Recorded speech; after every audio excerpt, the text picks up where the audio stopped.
महाराष्ट्राचा अभिमान, महाराष्ट्र दिनमा।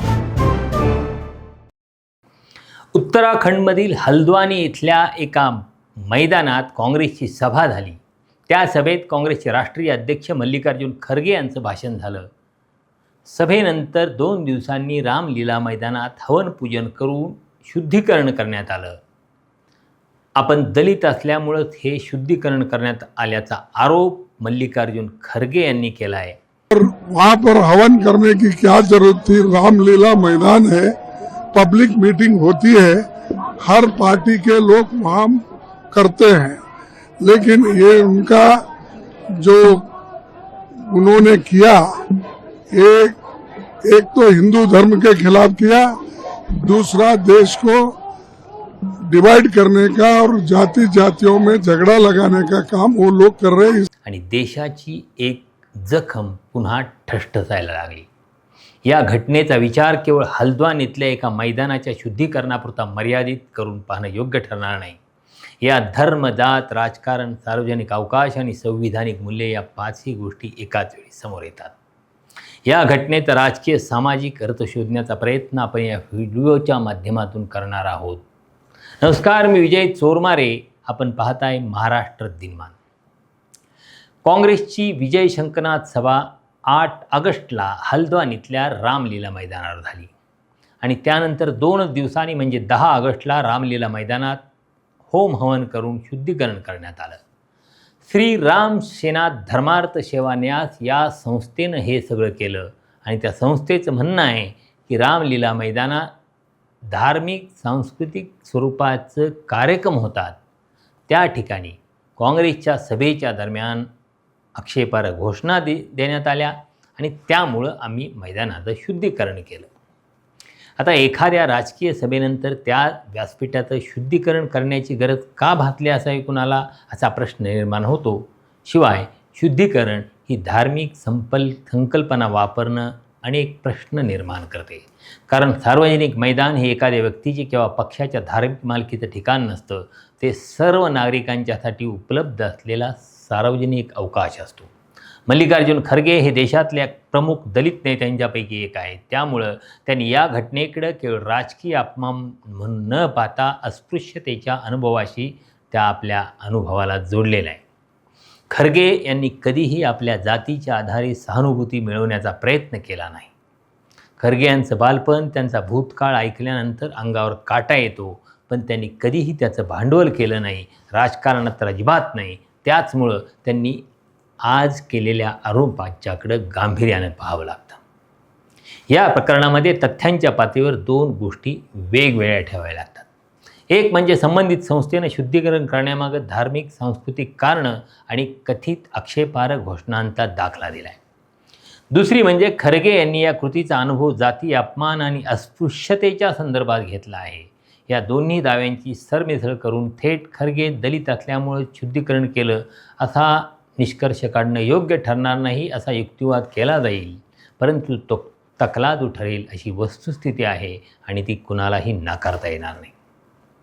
जर तुमचा अपमान झाला असेल तर तो सर्वांचा अपमान आहे अशी राज्यसभेच्या सभापतींची भूमिका होती आणि त्यावर खरगे यांनी हा संविधानाचा अपमान आहे असं म्हटलंय। सर, मैं इसको पॉलिटिकल मुद्दा कभी बनाना नहीं चाहता और मैं कभी इस सदन में सालों से यहाँ हूँ और निचला, लेकिन मैं एक शेड्यूल कास्ट हूँ, मैं एक दलित हूँ, मेरे को मदद करो, मेरी रक्षा करो बोल के कभी किसी के सामने गिड़गिड़ाया नहीं। मैं लड़ने की शक्ति है, मैं लड़ता हूँ, लेकिन तुम मुझे अनटचेबिलिटी का ये करके शुद्धीकरण करके अपमान करते हो।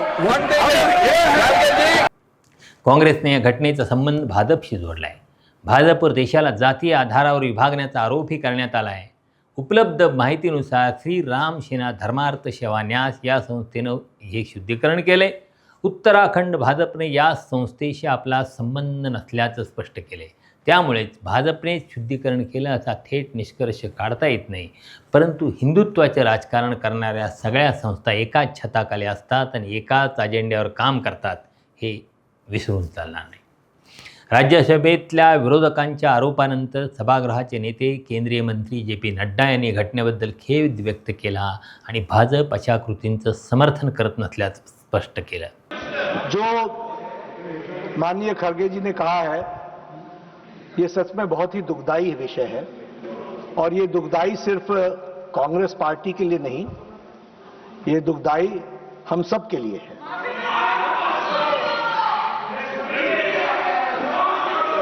बीजेपी, क्योंकि खड़गे साहब ने कहा कि बीजेपी के लोग थे, मैं स्पष्ट करना चाहता हूं, यहां राष्ट्रीय अध्यक्ष जी भी बैठे हैं और मैं भी पूर्व राष्ट्रीय अध्यक्ष रहा हूं. BJP does not subscribe to such activities, never. ही भूमिका राजकीयदृष्ट्या महत्त्वाची आहे, कारण भाजपला दोन गोष्टी एकाच वेळी सांभाळाव्या लागतात.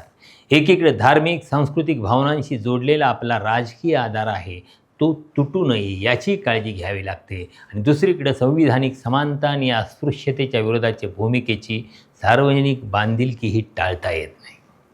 नड्डांनी चौकशीचं आश्वासन देऊन भाजपनं किमान या घटनेपासून संस्थात्मक अंतर ठेवण्याचा प्रयत्न केल्याचं दिसून येतं. रामलीला मैदानाचा धार्मिक सांस्कृतिक वापर असू शकतो, पण तो सार्वजनिक मैदान असल्यास त्याचा वापर अधिक राजकीय पक्ष, सामाजिक संघटना आणि नागरिक करू शकतात. एखाद्या राजकीय सभेनंतर त्या जागेला धार्मिक विधीनं शुद्ध करण्याची कल्पना सार्वजनिक जागेच्या धर्मनिरपेक्ष स्वरूपालाच आव्हान देते हे इथं लक्षात घ्यायला पाहिजे, कारण त्यामागं एक धोकादायक कल्पना दडलेली आहे. म्हणजे विशिष्ट लोक आले, त्यांनी विशिष्ट विचार मांडले, काही राजकीय कृती केली म्हणून जागा अशुद्ध झाली. ही मानसिकता शेवटी व्यक्ती आणि विचार यांच्यात फरक करणं कठीण बनवते. 2027च्या उत्तराखंडच्या विधानसभा निवडणुकांच्या पार्श्वभूमीवर खरगे यांनी हल्द्वानीतली सभा काँग्रेसच्या राजकीय तयारीचाच भाग होती. त्यामुळं या घटनेचा परिणाम केवळ सामाजिक वादापुरता मर्यादित राहणार नाही. काँग्रेसला यातून दोन राजकीय मुद्दे मिळतात. भाजप आणि हिंदुत्वाच्या राजकारणाविरोधात सामाजिक समतेचा मुद्दा, आणि दुसरं म्हणजे दलित समाजामध्ये सन्मान आणि संविधान या भावनिक मुद्द्याला राजकीय स्वरूप देणं. भाजपसाठी मात्र आव्हान वेगळं आहे. धार्मिक भावना दुखावल्याचा दावा करणाऱ्या स्थानिक संघटनांना पूर्ण नाकारायचंही नाही आणि जाती भेदभावाचा आरोप स्वतःवर येऊ द्यायचा नाही, असा डबल ढोलकी खेळ भाजपला इथं करावा लागणार आहे. खरगे यांनी अस्पृश्यता विरोधी कायद्याअंतर्गत गुन्हा दाखल करून संबंधितांना अटक करण्याची मागणी केली आहे. अर्थात कायद्याच्या दृष्टीनं महत्त्वाचा प्रश्न असा असेल की शुद्धीकरणाच्या कृतीमागे खरगे यांच्या जातीय ओळखीमुळं त्यांना अस्पृश्य मानण्याचा हेतू किंवा त्यांना त्या कारणानं अपमानित करण्याचा पुरावा आहे का? केवळ होमहवन किंवा शुद्धीकरण झालं म्हणून कायदेशीरदृष्ट्या अस्पृश्यतेचा गुन्हा आपोआप सिद्ध होत नाही. त्यासाठी घटनेची वास्तविक पार्श्वभूमी, वापरलेली भाषा, आयोजकांची विधानं, कृतीचा हेतू आणि उपलब्ध पुरावे तपासावे लागतील. म्हणूनच खरगे यांची राजकीय मागणी आणि कायदेशीर गुन्हा सिद्ध होण्यासाठी आवश्यक असलेले पुरावे या दोन स्वतंत्र गोष्टी आहेत. भारतीय राजकारणात धार्मिक प्रतीकांचा वापर नवीन नाही, पण धार्मिक शुद्धता ही संकल्पना नागरिकांच्या राजकीय ओळखीवर लागू करणं ही खरी समस्या आहे.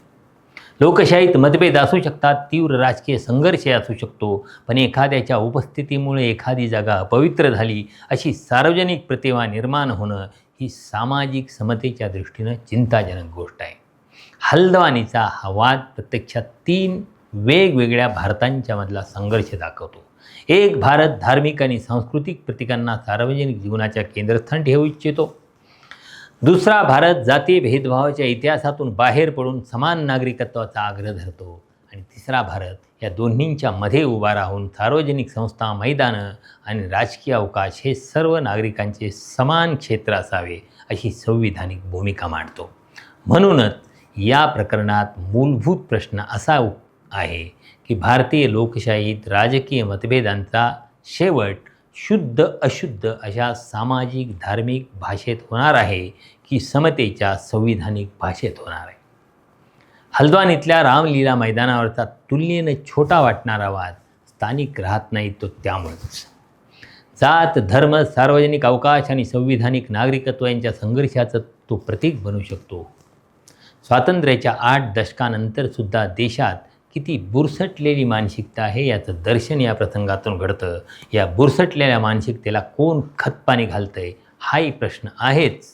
त्याबद्दल तुम्हाला काय वाटतं ते कमेंट बॉक्समध्ये लिहा आणि महाराष्ट्र दिनमानचं यूट्यूब चॅनेल सबस्क्राईब करायला विसरू नका. धन्यवाद.